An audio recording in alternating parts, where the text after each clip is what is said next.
Professor of Law and Energy, Electricity Law, University of Lagos, Dr. Yemi Oke, is in the studio with me to actually break this down and make more sense of this. Thank you very much, Dr. Oke, for joining us on the show. It's my pleasure. Thanks for having me. Let's start this way. You're already aware of the order by NEC. 8 discos, giving them 6 weeks to explain reasons for their low remittance level of their license will be cancelled. First, do you think this remittance level, do you think it is really realistic, looking at what the discos face? Thank you very much again, Tolu. One, we need to be realistic, as you rightly mentioned.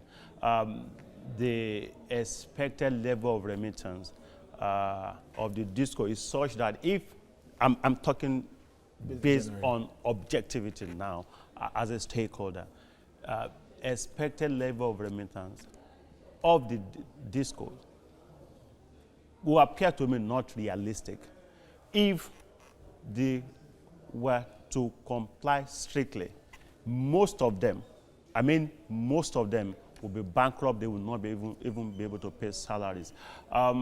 Because when you are of course, a whole lot of visuals. One, we need to look at the policy environment, the regulatory framework is served, market realities. I think the NERC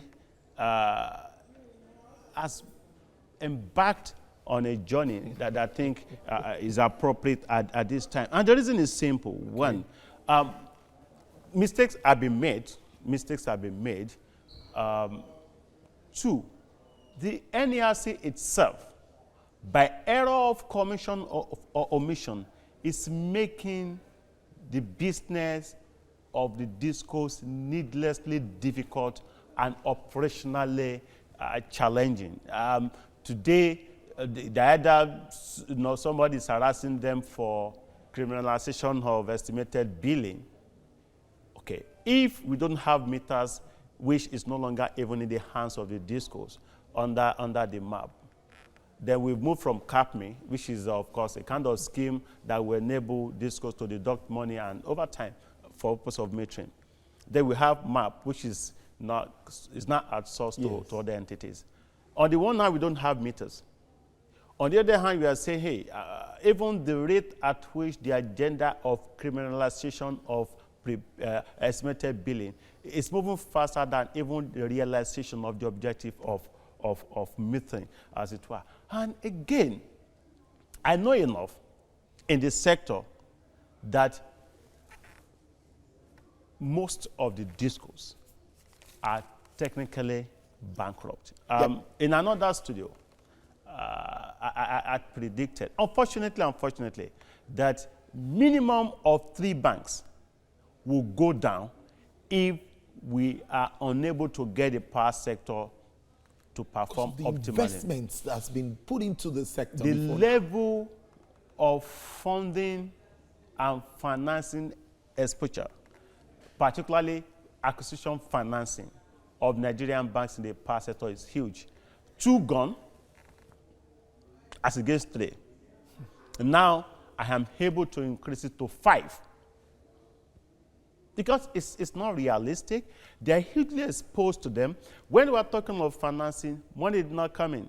Most of the acquisition financing in the power sector was sourced locally at the rate of 70% to 30%. That's a huge challenge. Then, in terms of the agreement signed by the federal government, let me give you this scenario. There was so much hype that Nigerian electricity sector is to be privatized, things will happen, and there were a kind of false hopes that it will go and be run like the telecom sector. A lot of the businessmen, a lot of businesses, a lot of investors actually came trying to invest. Then, for purpose of acquiring those assets, they approached Nigerian banks largely. 70% of the financing, as I said, came from them. And they had loans in dollars at the rate of 150 to 180. So these are dollarized lending in a market that is based on Naira. So they will need to generate enough Naira to repay their loans in dollars. Then what is the exchange rate now? So the money, the loan taken at 150, 158 then is now 360 plus That is as to the capital, excluding interest. That is two. Then the federal government is talking about so many things like eligible customers. Eligible customers, at a time you are expecting a discos now to remit so much, make so much money based on what is allocated to them. Then you are now giving their franchise to other players to trade, and you're expecting them to become magicians of sort and start to rule. I think we've not backed her off the myopic notion of power sector as a social intervention. Because power sector is business, and if you don't allow stakeholders to run a business and run it successfully, you are not going to get next door investor to come and put their money. Doc, talking about investments now, I'm looking at what the effect, this kind of pronouncement by a very, very strong commission talking about NERC in the power sector, saying to the discos. What message would this send to foreign investors? Negative one. A message that will make it almost a reality that going to Nigeria to invest is a risky business. Because I was saddened. Because on the one hand, of course, of late I've been criticizing them. Because really, and I'm saying it, you can never have a sustainable, business-friendly, mutually rewarding power sector when you don't have a regulator that is independent, a regulator that knows what it's doing, a regulator that takes instruction from a minister or from certain persons in the ministry. I'm sure even recently they were trying to impose directors on discos. When government has privatized the sector, Nigerians need to ask a question. The power sector is supposedly privatized. How come Nigerian government has been spending billions continuously in a sector that is supposedly privatized? Is it really privatized, or you are making privatization, you are stifling privatization, or you are stifling the operational effectiveness or efficiency of the discos? Discos are players, and have you read the letter itself? As an expert in this field, I was worried. The reason why I got worried is that the notice of intention to cancel licenses, dated 8th day of October 2019, issued to certain discos, almost all the discos except 3. It's scary. Just for purpose of argument, let's assume those threats are carried out. What happens? Does that solve the problem? Will Nigerian government be able to immediately refund the monies invested in those entities? A government that is struggling with budget, government that is struggling with new salary increase with labors and level of implementation, government that is still struggling with appropriate, adequate funding of the budget proposal, will government now be able to refund? And if you are refunding, are you sure new international foreign investors in quote will be so encouraged seeing what has happened to their predecessors to come and put their dollars? It's not realistic. I looked at the references made to specific sections of the law. That is not the intention of the law. You cannot give somebody the go-ahead to run a race and tie his legs. That is exactly what the Nigerian government through the NRC has done. They are expecting the discos to run a race successfully, and they are tying their legs and their arms. There are several instances that point in that direction. For a long time, I was pissed against the discos, thinking that the reason why things were not working, until I had the privilege of working on 3 commission reports by NGOs. They just wanted me to look at certain things, and I became more worried. Worried in the sense that there was a report that we commissioned by an organization that shows the level of corruption, government corruption in the power sector, which is documented. The next one was about efficiency. How will it be efficient? It is still tied to government. The last one we did recently was about contract given by Nigerian government to contractors in the power sector. These are not disco related.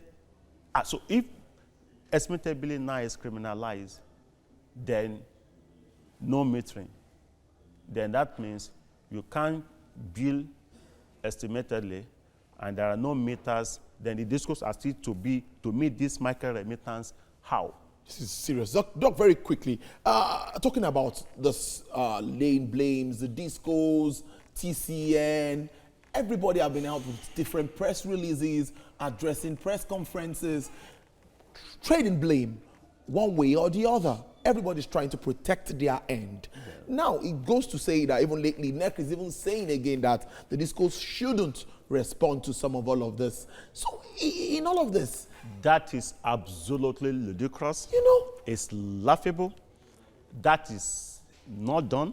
It is not only patently illegal, it is expressly unconstitutional. You can't gauge people from speaking, not even the discourse. Individuals have right of freedom of expression. That is an inalienable right that no one can take away from Nigerians. One, I read the letter. I'm even worried because in Yoruba we say, hey, we heard the cry of a witch yesterday. And a day later, no, we are mourning the death of a child. I saw the letter written to them that, hey, stop talking, including discourse must not address a particular disco. Say disco should not talk about trading blame about Nigerian electric sector industry. Then they should also not trade blames through the association. I said, at those associations, let me just single out ANED now, which is you recall that the former minister of power too had a running battle with ANED. Don't talk, you are talking too much. ANED is not a licensee. And there's nothing in the law that says people should not freely associate and express themselves. I think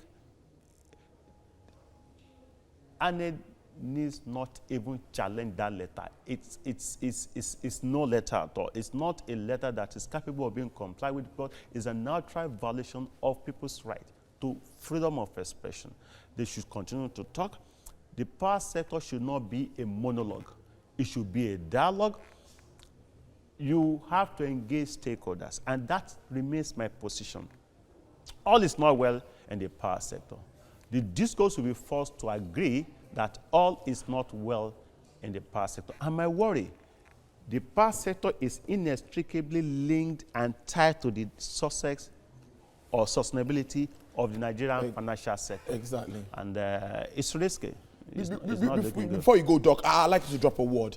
We are running out of time. This discussion is really interesting.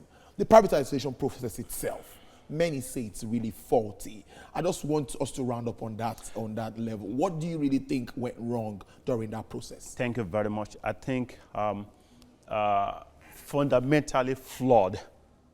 A lot of assumptions were made. Unrealistic assumptions were made by the Nigerian government. Nigerian government was the one advertising their product. Hey, I have this power sector, so attractive, financial projections that are not realistic, and they sign performance agreement.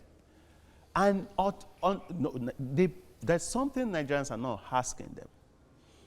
The discourse did not promise cost-reflective tariff. It was a phrase deployed by Nigerian government to spice up the marketability of the power sector to make it attractive for foreign investors.